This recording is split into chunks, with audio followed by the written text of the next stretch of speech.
Hello friends, now we will start next part of our syllabus from same topic, that is the investment functions. What is the meaning of investment, type of investment, ठीक है। इस तरह के कुछ हम यहाँ पे topic को डिस्कस करेंगे और उसके साथ ही कुछ टर्म्स आती हैं like full employment, involuntarily unemployment, तो ex and ex post concepts क्या होते हैं। तो ये शॉर्ट आंसर के लिए आपने प्रिपेयर करने, यहाँ से लॉन्ग आंसर क्वेश्चन जो है वो नहीं बनते हैं। तो इन्वेस्टमेंट फंक्शन जो है इसको हम करेंगे। Basically what is the investment, सबसे पहले हमने यही करना है। Investment refers to the expenditure incurred on the creation of new capital assets.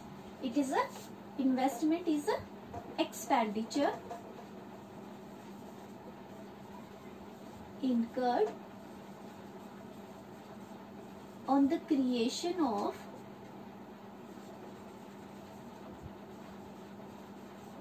new assets, capital assets, okay, like machinery, plant, ये सब इसके अंदर आ जाएगा। तो कौन से new assets? Capital assets. This is important word, capital.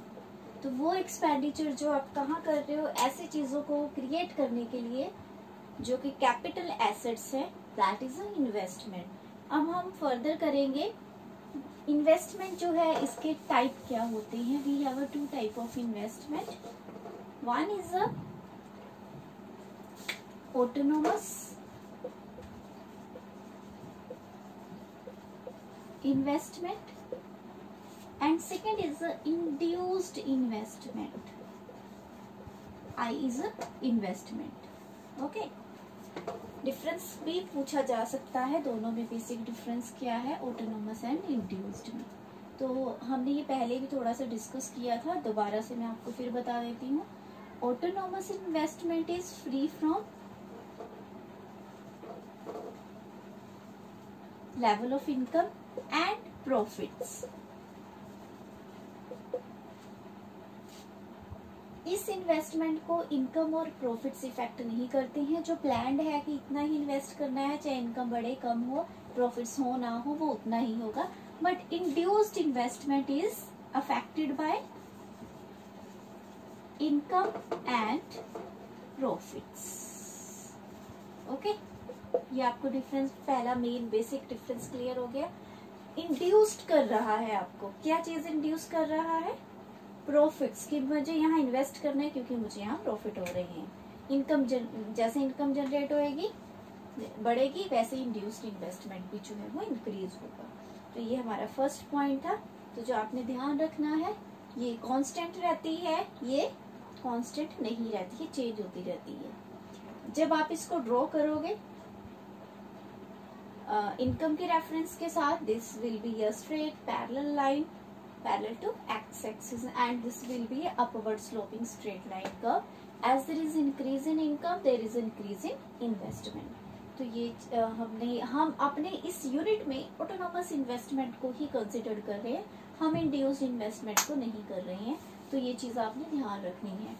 अब फर्दर हम चलेंगे कि जो इन्वेस्टमेंट है इसको इफेक्ट, कौन से फैक्टर्स हैं जो इसको डिटर्मिन करते हैं, इफेक्ट करते हैं।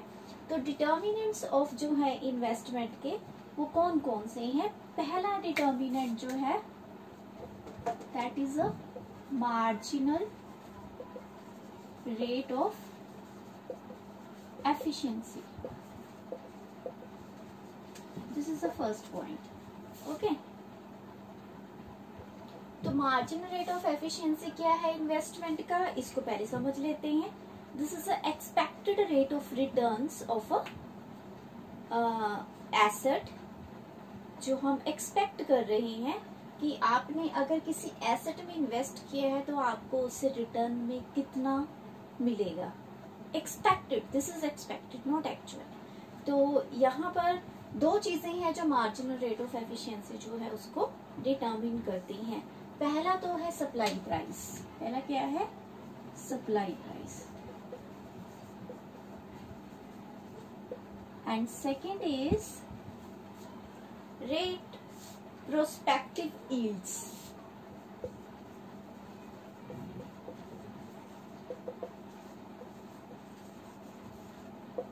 ये दो चीजें हैं जो इफेक्ट करती हैं मार्जिनल रेट ऑफ एफिशिएंसी को. सप्लाई प्राइस क्या है? This is a basically cost which you will incurred when you will purchase some asset, capital asset as a new or for the replacement of old one. तो ये हमारा supply price हो गया, cost जिस rate से आपने उसको खरीदा है. दूसरा is prospective yields. This is a net return expected from the capital asset over it's life time. अगर एक मशीन जो आपने परचेज की है, अगर उसका लाइफ टाइम 10 ईयर्स है, तो वो एवरी ईयर आपको कितना रिटर्न करेगी. तो वो हम एक एक्सपेक्टेड होता है, again this is not actual. हम एक्सपेक्ट करते हैं कि आपने 10,000 रुपए खर्च किए मशीन के ऊपर और उसकी लाइफ जो है वो 5 ईयर्स है. तो हर साल वो आपको रिटर्न में कितना दे रही है जब आप उसको यूज कर रहे हो.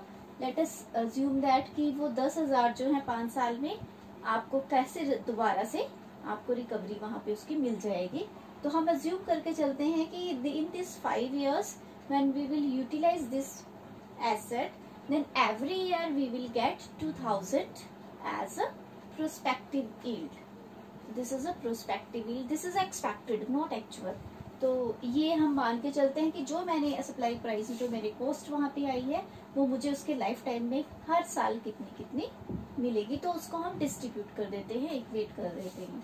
This is a marginal rate of efficiency. इसके दो पार्ट है. ये जस्ट मैं आपको नॉलेज के लिए बता रही हूँ, अदरवाइज यहाँ से कोई सच मेरा जो एक्सपीरियंस है क्वेश्चन नहीं बनता है, पर हमें नॉलेज होनी चाहिए because it is a part of our syllabus. Next is second determinant is rate of interest. ये आप सबको पता है, rate of interest. Rate of interest क्या होता है? जब आप लोन लेते हैं then you have to pay some amount with the principal amount as a rate of interest. Same here for the borrowing of this is a borrowing of money and you have to pay cost for this borrowing of money. Why you are borrowing this money? Because you are going to finance some investment. For the purpose of investment you are borrowing and you have to pay cost for this borrowing, and this is a this cost is a rate of interest. If rate of interest is more, rate of interest is more, then investment will be less. It means cost ज्यादा है तो आप कब बोरो करेंगे तो investment कम होगी. If rate of interest is less, then there will be a more investment. तो दोनों में रिलेशन क्या है? नेगेटिव रिलेशन है. तो ये आपने ध्यान रखना. रेट ऑफ इंटरेस्ट के साथ जो है हमारा इन्वेस्टमेंट जो है उसमें किस तरह से चेंज आता है. अब नेक्स्ट हमारा कंसेप्ट है एक्स एंटे एंड पोस्ट कंसेप्ट जो है. डेफिनेशन के लिए ये आपने प्रिपेयर करना है. This is x एंटे and ex post. Okay, x एंटे saving and investment, x and post saving and investment. Ex ante means planned, expected, desired. Okay, तो इससे हमें क्लियर हो गया है काफी कुछ कि जो एक्स एंटे है this is not actual, this is a plan. और हम इस पूरे यूनिट में ही एक्स एंटे कंसेप्ट ही पढ़ रहे हैं. Ex ante saving is, this is a planned saving by the whole household in an economy. How much they will incurred expenditure on final goods and services. This is a planned. This is ex ante expenditure. Okay. तो ये जो है when they how much they are planning for the saving. This is a ex ante saving.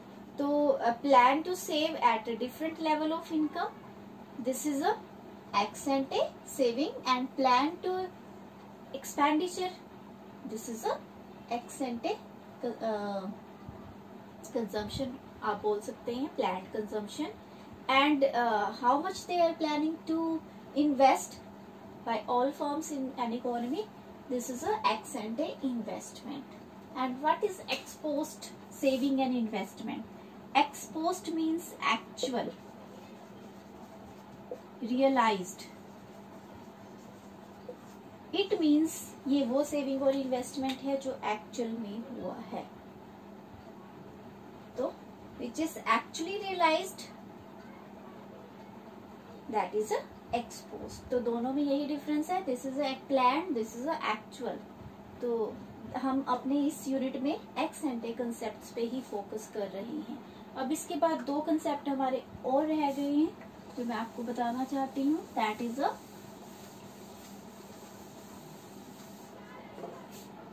Full employment definition.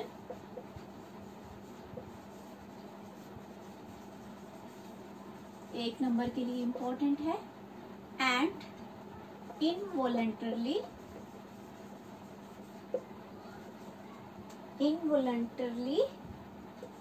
Unemployment. ये हमारे दो concept रह गए हैं, बेसिक कंसेप्ट्स.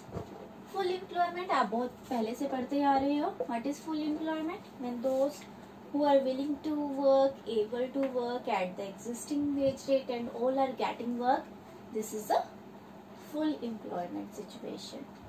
अब full employment की situation में भी unemployment हो सकता है. किस तरह का हो सकता है? frictional and structural. frictional means जब आप one job से दूसरी job में जा रहे हो, job change कर रहे हो, तो जब वो गैप जो है, जब आपने एक जॉब छोड़ी और दूसरी आप ज्वाइन करोगे, आप उसको सर्च करोगे, तो उस दौरान आप जो है अनएम्प्लॉयड होगे. This is a frictional unemployment. Okay. Second, structural. When there is a change in the structure of a system. For example, there is a all work is going to be done by the computers, but you do not have any knowledge how to operate a computers. You need to take some training. After that you can do that work. So that time period when you are taking a training, you do not have any employment. This is a unemployment situation, and this is due to change in the structure of a system, and this is a structural unemployment. Okay, there is no lack of job, but you need some skills for this kind of job. Okay. Next term is involuntarily unemployment. Voluntarily means which is you are going, for which you are ready. You are ready to be unemployed. You don't want to do any job. Okay, this is a voluntarily. What involuntarily means, you are ready to work at the prevailing wage rate and you are able to do that work, but there is no job for you. It means this is a involuntarily unemployment. आप काम करना चाहते हो, आपको wage rate में भी कोई objection नहीं है, आपके अंदर एलिजिबिलिटी भी है, बट काम नहीं है. This is involuntarily unemployment. Both terms are important for 1 mark question, और जनरली इन पे क्वेश्चन पूछा भी जाता है. तो होपफुली आपको ये कंसेप्ट समझ आए होंगे. 1 मार्क के लिए ही इसको प्रिपेयर करना है. तो जब हम नेक्स्ट क्लास स्टार्ट करेंगे तो हम उसमें अब नेक्स्ट टॉपिक लेके चलेंगे. सेम यूनिट से, यूनिट काफी बड़ा है, तो इसी वजह से जो है मुझे इसको बहुत स्मॉल फ्रैक्शंस में मैं आपको करवा रही हूँ ताकि कंफ्यूजन ना क्रिएट हो. तो टेक केयर. Thank you.